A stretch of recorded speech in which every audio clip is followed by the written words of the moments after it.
Pour la réaction 1, les chaleurs molaires de la dissolution et dissociation du NaOH solide que nous avons obtenues sont les suivantes. Moins 42,63 kJ par mol, moins 43,58 kJ par mol et moins 40,93 kJ par mol, ce qui nous donne en moyenne moins 42,38 kJ par mol. Les valeurs que nous avons obtenues sont assez semblables, ce qui nous donne un indice que nos manipulations sont réussies. Pour la réaction 2, la chaleur molaire de neutralisation du HL-aqueux par du NaOH-aqueux que nous avons obtenu est moins 52,79 kJ par mol. Pour la réaction 3, les chaleurs molaires de neutralisation du HL-aqueux par du NaOH solide que nous avons obtenu sont moins 98,33 kJ par mol et moins 98,60 kJ par mol, pour avoir en moyenne moins 98,47 kJ par mol.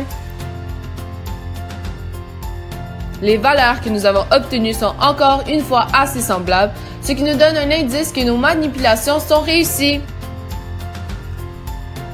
Des améliorations possibles à apporter à l'expérience pour obtenir des résultats plus précis sont les suivantes. Nous pouvons utiliser un calorimètre avec une meilleure isolation afin de diminuer les pertes de chaleur, par exemple un calorimètre automatique qui pourrait aussi prendre la température initiale et finale des solutions automatiquement. Nous pouvons aussi utiliser une balance et des cylindres gradués nous permettant de trouver des masses et des volumes plus précis, donc des instruments qui offrent une meilleure précision.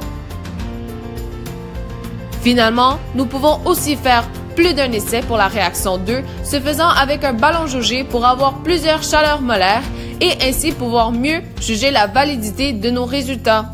Pour terminer, j'aimerais dire que l'hypothèse est bien confirmée puisque si on additionne les chaleurs molaires moyennes des réactions 1 et 2, donc moins 42,38 kJ par mol et moins 52,79 kJ par mol, nous obtenons moins 95,17 kJ par mol, ce qui correspond environ à la chaleur molaire obtenue pour la réaction 3, qui est en moyenne de moins 98,47 kJ par mol.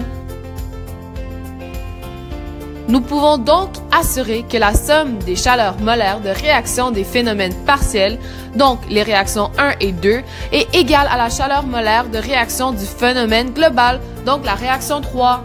Voilà, professeur Hess, est-ce que j'ai bien réussi le laboratoire? Oui, bien joué, cher élève. C'est un succès.